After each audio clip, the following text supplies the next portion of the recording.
आप सभी विद्यार्थियों को प्यार भरा नमस्कार, राम राम, सत श्री अकाल, आदाब, जय हिंद। दोस्तों, प्यारे विद्यार्थियों, अपने यहाँ 11th क्लास या 12th क्लास के फिजिक्स की क्लासें चल रही थी, जिसमें अपने 3 चैप्टर कंप्लीट हो चुके हैं।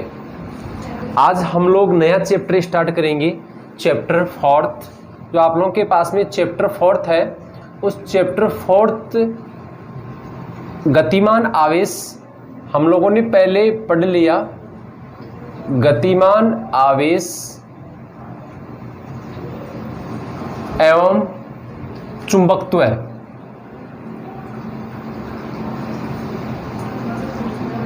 जो आप लोगों के पास में आवेश होता है, इस आवेश की 2 पोजीशन मैंने आप लोगों को पहले बता दी। यहाँ हम लोग आज के लेसन में, ये जो आज आप लोगों का वीडियो आप लोगों के आज हम लोग बना रहे हैं, इसमें इस 4th चैप्टर का बेसिक हम लोग इसमें लेंगे।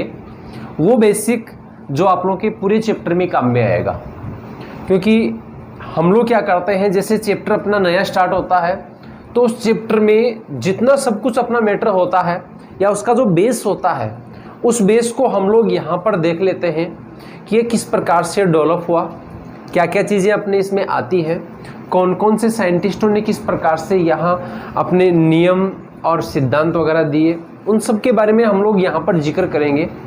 सबसे पहले अपन बात कर रहे हैं आवेश के बारे में। आप लोगों ने पहले पढ़ा है आवेश क्या है, आवेश की कौन कौन सी अवस्था होती है, किस रूप में हम लोग इसको देखते हैं। तो सबसे पहले अपन बात कर रहे हैं आवेश। ये जो आप लोगों के आवेश है, यह आवेश 2 अवस्थाओं में पाया जाता है। एक अवस्था होती है स्थिर अवस्था, अपने पहले पढ़ लिया। एक आप लोगों की रेस्ट पोजीशन होती है और एक होती है आप लोगों की गतिमान अवस्था या गतिशील अवस्था।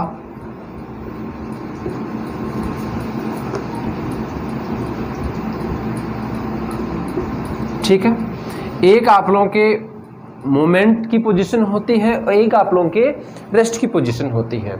ये हम लोगों ने रेस्ट की पोजीशन में हम लोगों ने पहले पढ़ लिया। यदि कोई भी चार्ज, कोई भी आवेश यदि रेस्ट की पोजीशन में होता है तो रेस्ट की पोजीशन में वह विद्युत क्षेत्र उत्पन्न करता है। क्या उत्पन्न करता है? विद्युत क्षेत्र। ठीक है, बहुत बारीकी से देख के अपन चलेंगे।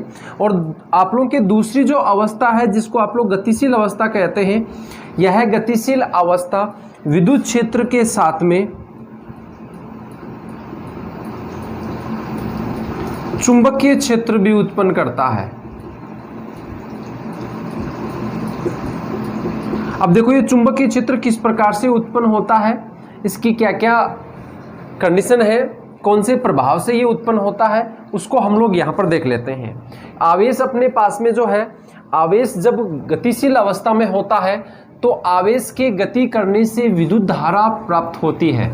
आवेश की गति करने से क्या प्राप्त होती है? विद्युत धारा हमें प्राप्त होती है। जो आप लोगों के पास में आवेश होता है, इस आवेश के बारे में हम लोग बात करेंगे।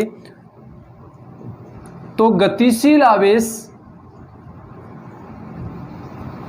गतिशील आवेश विद्युत धारा उत्पन्न करता है। क्या उत्पन्न करता है?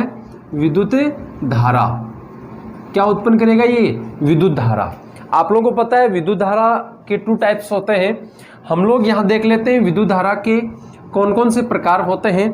उसमें सबसे पहला अपन देखेंगे प्रत्यावर्ती धारा। प्रत्यावर्ती धारा, जिसको हम लोग इंग्लिश में अल्टरनेटिंग करंट कहते हैं, और इसे हम लोग शॉर्ट में एसी भी पढ़ते हैं। ये शॉर्ट में क्या होता है? एसी होता है। फिर अपन आगे चलते हैं तो आप लोगों के पास में जो दूसरा प्रकार होता है इसका, वो दूसरा प्रकार होता है दिष्ट धारा।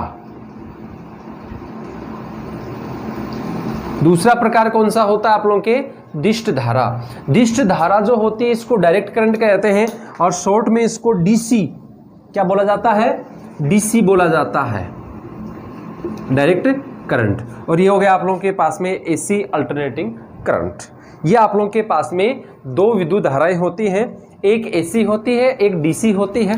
हम लोग यहाँ पर यदि बात करें, सबसे पहले हम लोग बात कर रहे हैं प्रत्यावर्ती धारा की।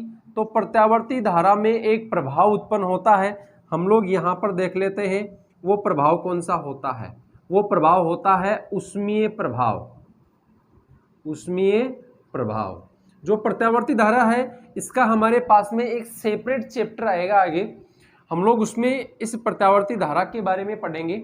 अभी हम लोग फिलहाल दिश धारा के बारे में पढ़ेंगे।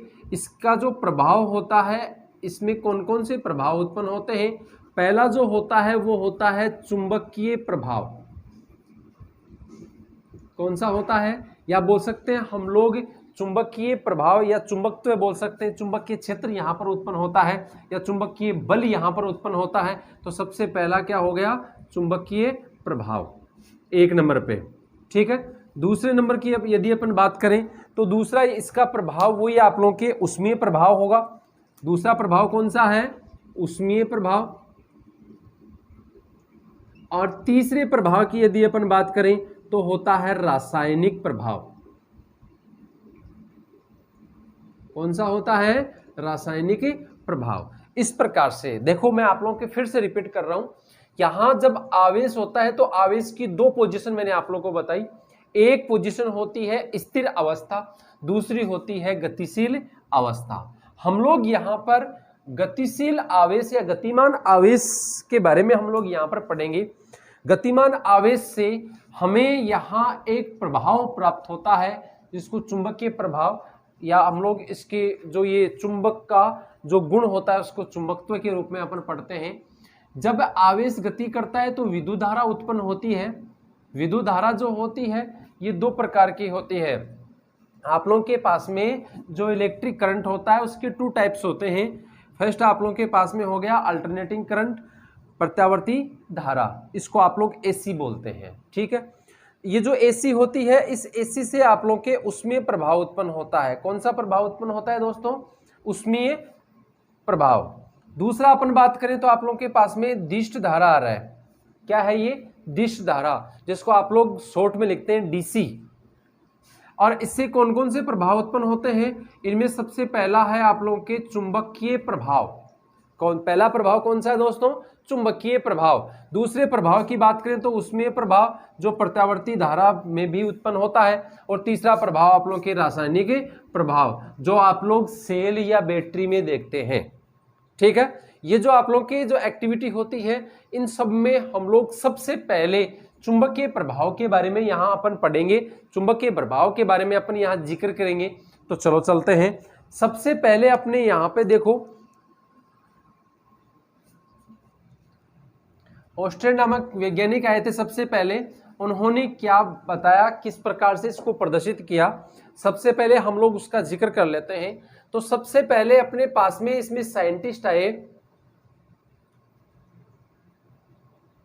ऑस्ट्रेन, जो आप लोगों के पास में ऑस्ट्रेन नामक वैज्ञानिक हैं। इन्होंने एक प्रयोग किया। देखो एक्चुअल में देखो ये क्या कर रहे थे, इन्होंने ये प्रयोग जिस समय ये प्रैक्टिकल कर रहे थे, कोई प्रयोग कर रहे थे, उस समय ये प्रयोग नहीं कर रहे थे, करने को तो दूसरा ही कोई प्रयोग कर रहे थे। लेकिन ये बीच में एक प्रभाव इनको देखने को मिला। जब ये कोई लेबोरेटरी में कोई दूसरा एक्सपेरिमेंट कर रहे थे, उस समय इन्होंने क्या देखा, इन्होंने देखा कि कोई एक वायर है और उस वायर में विद्युत धारा फ्लो हो रही है, विद्युत धारा प्रवाहित हो रही है इसमें। ठीक है, जब किसी वायर में या किसी केबल में जब इलेक्ट्रिसिटी फ्लो होती है तो इन्होंने क्या देखा कि यहाँ पास में एक चुंबकीय कंपास रखा हुआ था, चुंबकीय सुई यहाँ पे एक रखी हुई थी। हम लोग इस चुंबकीय सुई को इस प्रकार से बना लेते हैं।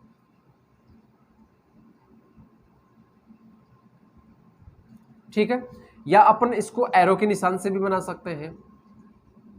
या आप लोगों के पास में एक कोई चुंबकीय सुई रखी हुई थी जिसका आप लोग एन या एस कहीं पर भी ले सकते हैं। इन्होंने क्या देखा, देखो ये एक्चुअल में कर तो रहे थे और ही प्रैक्टिकल, लेकिन इन्होंने जब इस केबल में, इस वायर में जब विद्युत धारा प्रवाहित की तो इन्होंने देखा कि इसके पास में रखी हुई चुंबकीय सुई में कुछ मूवमेंट होता है, कुछ हलचल होता है। तो उन्होंने क्या देखा, कि जब केबल में या किसी वायर में जब विद्युत धारा प्रवाहित की जाती है तो चुंबकीय सुई में कोई प्रभाव उत्पन्न हो जाता है। इसका मतलब यहाँ इसके चारों ओर कोई ऐसा प्रभाव उत्पन्न होता है जो चुंबकीय सुई को प्रभावित करता है।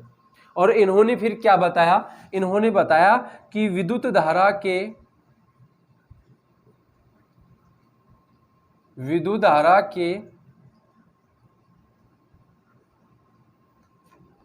प्रवाह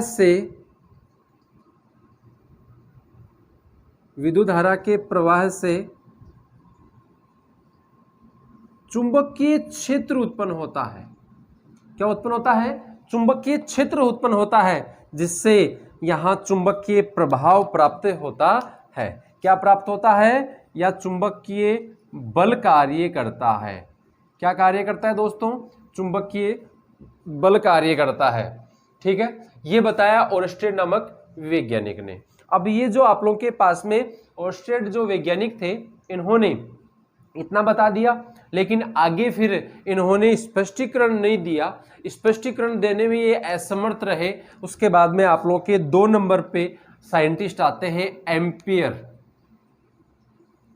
2 नंबर पे आप लोगों के फिर इनके बाद में साइंटिस्ट आए एम्पियर, और इन्होंने एक नियम दिया।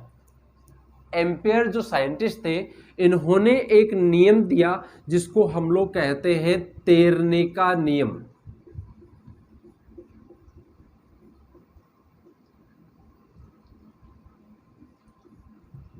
कौन सा नियम दिया इन्होंने? तैरने का नियम। अब ये तैरने का नियम क्या है?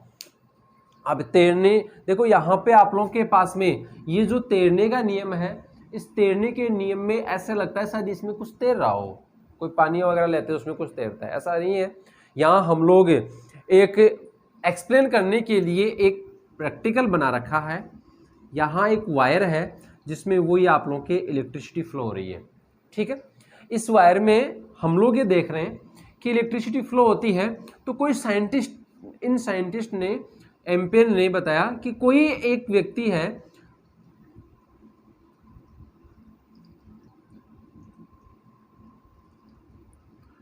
इस प्रकार से इस दिशा में, विद्युत धारा की दिशा में तैर रहा है। ठीक है, कोई व्यक्ति है जो क्या कर रहा है, जैसे मान लो ये पोजीशन है, ये तार है। ठीक है, इस तार पे, जैसे मैं इस तार को ऐसे ले लेता हूं, ये तार है जिसमें ऊपर की ओर विद्युत धारा प्रवाहित हो रही है। मैं यहां खड़ा हूं। ठीक है, यहां जो आप लोगों की पोजीशन बनाई गई वो ऐसे बनाने की, व्यक्ति यहां है और ये तार इस प्रकार से है। ठीक है, तो अपन यह देख रहे हैं कि विद्युत धारा जब तार में ऊपर की ओर प्रवाहित होती है तो ये मेरा राइट हैंड हो गया, ये लेफ्ट हैंड हो गया। ठीक है, और मैं ऊपर की ओर मतलब विद्युत धारा की दिशा में तैर रहा हूं। और इसके पास में यहां एक चुंबकीय सुई रखी हुई है। क्या रखी हुई है? चुंबकीय सुई। अब इस चुंबकीय सुई में आप लोगों के देखो क्या स्थिति बनती है। चुंबकीय सुई में एक एन और एक एस होता है। तो देखो किस प्रकार से ये आप लोगों के पास में, मैं मेरे हिसाब से देख रहा हूं, ये मेरा लेफ्ट है और ये राइट है। क्या है ये? लेफ्ट और राइट। ठीक है, तो ये स्थिति मैंने आप लोगों को बताई। आप लोगों के ये तार है जिसमें ऊपर की ओर विद्युत धारा प्रवाहित हो रही है, इलेक्ट्रिक करंट फ्लो हो रहा है। तो अपन देखते हैं कि यहां मैं इस प्रकार से हूं कि मेरी नजर इसकी तरफ है, मतलब मैं इसकी तरफ, इस तार की तरफ फेस करता हूं, और ये मेरा राइट हैंड और ये लेफ्ट हैंड। यहां पे मैं आप लोगों के एक कोई दूसरी सुई लेता हूं, ये आप लोगों के यहां एक चुंबकीय सुई लेता हूं, तो चुंबकीय सुई इस प्रकार से है। ठीक है, इस चुंबकीय सुई का देखो ये क्या है, मेरे राइट का भाग हो गया, ये लेफ्ट का हो गया। तो आप लोगों के पास में जो राइट होता है इसमें एस ध्रुव है, और जो मेरे लेफ्ट हैंड है, इस लेफ्ट हैंड का उत्तरी ध्रुव है, मतलब नॉर्थ पोल। ये आप लोगों के हो गया साउथ पोल। तो हम लोग क्या देखते हैं कि ये जो आप लोगों के पास में एल होता है, इसे एल में एन, जो एल होता है मतलब जो आप लोगों के पास में लेफ्ट साइड होती है, इस लेफ्ट साइड के हाथ की ओर नॉर्थ पोल और इसकी ओर साउथ पोल विस्थापित हो जाते हैं। फिर रिपीट कर रहा हूं, एम्पियर के तैरने का जो नियम है, इस नियम में हम लोग इस प्रकार से अपने आप को पोजीशन देने की कोशिश करते हैं कि हमारे पास में एक तार है और इस तार के समांतर में हम लोग तैर रहे हैं, हमारा फेस इस तार की ओर है, तो हमारे और इस तार के पास में एक चुंबकीय सुई रखी हुई है, तो इस चुंबकीय सुई का उत्तरी ध्रुव है मेरे लेफ्ट हैंड की तरफ विस्थापित हो जाएगा और इस चुंबकीय सुई का दक्षिणी ध्रुव है साउथ पोल मेरे राइट हैंड की ओर विस्थापित हो जाता है। यह है आप लोगों के एम्पियर का नियम। क्या है ये? एम्पियर का तैरने का नियम। तो इस प्रकार से मैंने बता दिए। दो साइंटिस्ट आप लोग के आ गए। तीसरे आप लोग के कौन से साइंटिस्ट आए थे, अपन उनके बारे में देख लेते हैं। तीसरे साइंटिस्ट थे मैक्सवेल। तीसरे साइंटिस्ट कौन थे? मैक्सवेल। जिन्होंने क्या बताया देखना, तीसरे साइंटिस्ट अपने पास में आए थे मैक्सवेल। मैक्सवेल नामक वैज्ञानिक ने दो नियम दिए थे। एक तो था आप लोग का पेच का नियम। क्या था? पेच का नियम। अब ये जो पेच का नियम है, पेच आप लोग के दो प्रकार के होते हैं। जैसे अपन किसी सिंपल से किसी पेच की बात करें तो पेच आप लोगों के यदि हम लोग राइट हैंड की ओर घुमाते हैं, ठीक है, मतलब राइट घुमाएंगे, आप लोग देख रहे हैं कि क्लॉकवाइज यदि घुमाते हैं तो आप लोगों के पास में जो पेच होता है वो कसता है, और यदि लेफ्ट हैंड की ओर घुमाएंगे तो खुलता है। ऐसा ही होगा। लेकिन कुछ स्थितियां ऐसी बन जाती है, जैसे अपने पास में ये मार्कर है, ये मार्कर उल्टा चलता है, ये मार्कर है, ये उल्टा चलता है, तो आप लोगों के पास में ऐसा एक नियम आया जिसको शॉर्ट में यदि अपन बोले तो इसको बोला जा सकता है राइट हैंड स्क्रू। हम लोग कौन सा स्क्रू लेते हैं? राइट हैंड स्क्रू लेते हैं। ये मैंने एक स्क्रू बना दिया, यहां मैं स्क्रू बना रहा हूं, बना दिया, ये स्क्रू मैंने बना दिया यहां पे, और इसमें आप लोगों के ये हो गए चूड़ियां।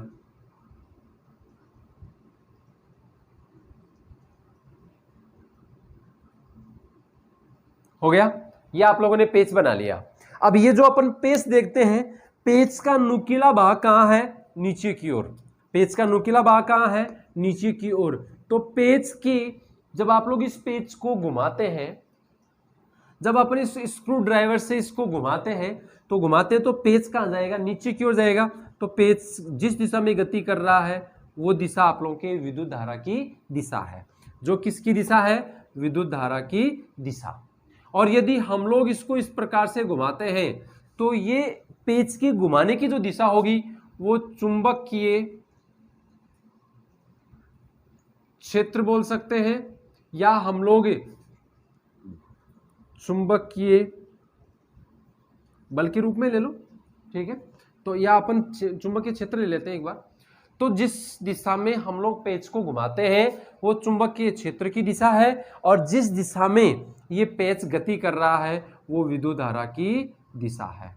मैंने आप लोगों को पहले भी बताया था, और 11वीं क्लास के जो वीडियो आप लोगों के बना रखे हैं, अपना जो चैनल है सांवरिया ऑनलाइन जोन, इसमें जो प्लेलिस्ट है उसमें आप लोगों के 11वीं क्लास और 12th क्लास के मैंने अलग अलग प्लेलिस्ट बना रखी है। तो उसमें जब आप लोग देखेंगे तो मैंने आप लोगों को बताया था दो प्रकार की राशियां होती हैं, एक होती है सदिश राशि और एक होती है अदिश राशि। हम लोग सदिश और अदिश दोनों की बात करें तो आप लोगों के पास में जो सदिश राशि और अदिश राशि होती है, इसमें आप लोग देखते हैं इसमें होती है दिशा और इसमें दिशा नहीं होती, इसमें दिशा नहीं होती। यह आप लोगों की स्थिति बनती है, एक में दिशा होती है और एक में दिशा नहीं होती। जो आप लोगों के पास में दिशा युक्त होता है उसे सदिश मानते हैं। और विद्युत धारा अपने पास में एक ऐसी भौतिक राशि आई थी,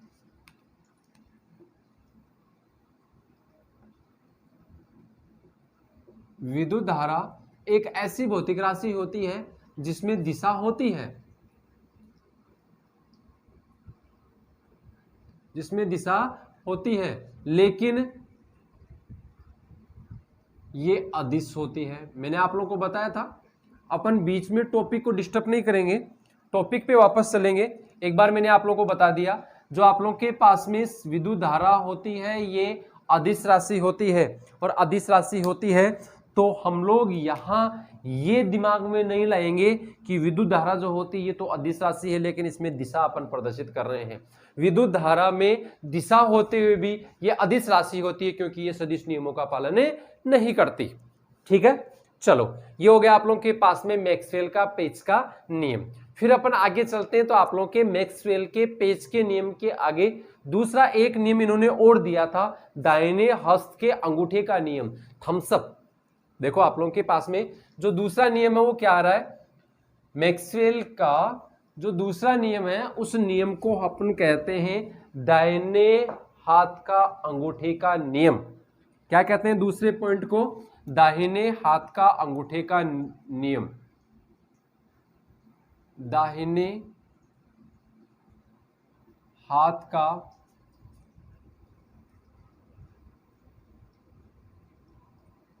अंगूठे का नियम। दाहिने हाथ का अंगूठे का जो नियम है उसको अपन देखते हैं। जैसे मैं ये आप लोगों के एक वायर ले रहा हूं, ठीक है, ये वायर मैंने आप लोगों के ले लिया। अब इस वायर को मैं इस प्रकार से पकड़ता हूं, ठीक है, तो मेरा अंगूठा है, देखो ऐसे नहीं पकड़ना इसको, मैंने आप लोगों को बताया थम्स अप का मतलब अंगूठा ऊपर होना चाहिए। ठीक है, तो मैं इसको इस प्रकार से पकड़ता हूं। देखो जब इसको इस प्रकार से पकड़ता हूं तो देखो अंगूठा जो है वो विद्युत धारा की दिशा में है। अंगूठा कहां है, विद्युत धारा की दिशा में है। अंगूठा विद्युत धारा की दिशा में है तो मेरे हाथ की जो अंगुलियां हैं वो इसको पकड़ने के लिए जिस प्रकार से घूम रही है वो चुंबकीय क्षेत्र की दिशा को प्रदर्शित करती है। किसको प्रदर्शित करती है, चुंबकीय क्षेत्र की दिशा को प्रदर्शित करती है। जैसे मैं ये एक वायर ले रहा हूं जिसमें इस प्रकार से विद्युत धारा प्रवाहित हो रही है। विद्युत धारा जिस दिशा में प्रवाहित होती है वो दिशा अंगूठे की दिशा कहलाती है। कौन सी दिशा ले रहे हैं आप लोग, अंगूठे की दिशा, अंगूठे की ओर दिशा।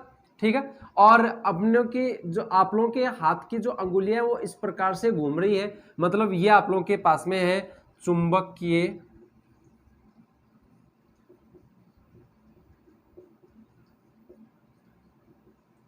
क्षेत्र की दिशा, अंगुलियों के घूमने की दिशा। ये जो आप लोगों के पास में अंगूठे की दिशा, अंगूठे की दिशा कौन सी होती है, जो विद्युत धारा की दिशा होती है। अंगूठे की दिशा जो होगी वो विद्युत धारा की दिशा होगी, और जो आप लोगों के चुंबकीय क्षेत्र की दिशा होगी वो अंगुलियों के घूमने की दिशा होगी। याद रख लेना, ये आप लोगों के दाहिने हाथ के अंगूठे का नियम, दाहिने हस्त के अंगूठे का नियम आप लोगों ने पढ़ लिया। ये मैक्सवेल नामक वैज्ञानिक ने दिया था।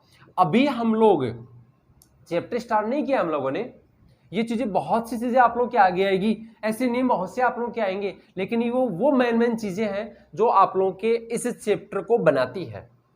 किस प्रकार से स्टेप बाय स्टेप, सबसे पहले आप लोगों ने देखा कि ओर्स्टेड वैज्ञानिक आए, उसके बाद में आप लोगों ने देखा कि 2 नंबर पर आप लोगों के पास में एम्पियर के नियम आए, फिर 3 नंबर आप लोगों के पास में मैक्सवेल के नियम आए, फिर इनके बाद में चौथे वैज्ञानिक और आते हैं जो है बायो सावर्ट, जिन्होंने एक नियम दिया था। बायो और सावर्ट 2 वैज्ञानिक थे, उनका ग्रुप था जिन्होंने एक नियम दिया था, उससे चुंबकीय क्षेत्र उत्पन्न होता है।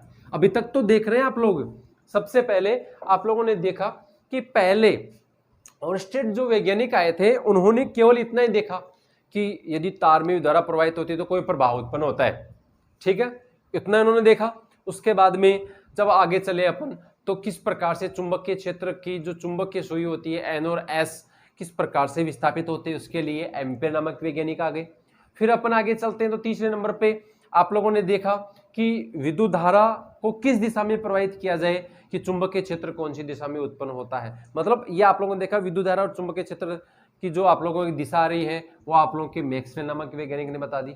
चौथा आप लोगों के पास में वैज्ञानिक आता है, मतलब वैज्ञानिक का एक ग्रुप है, बायो और सावर्ट 2 वैज्ञानिक थे, उन्होंने चुंबकीय क्षेत्र के लिए एक फॉर्मूला विकसित कर दिया। तो आप लोगों के पास में चौथा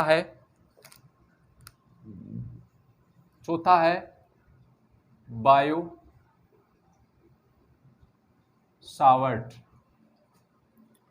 का नियम। मैं लिख रहा हूं यहां पे बायोट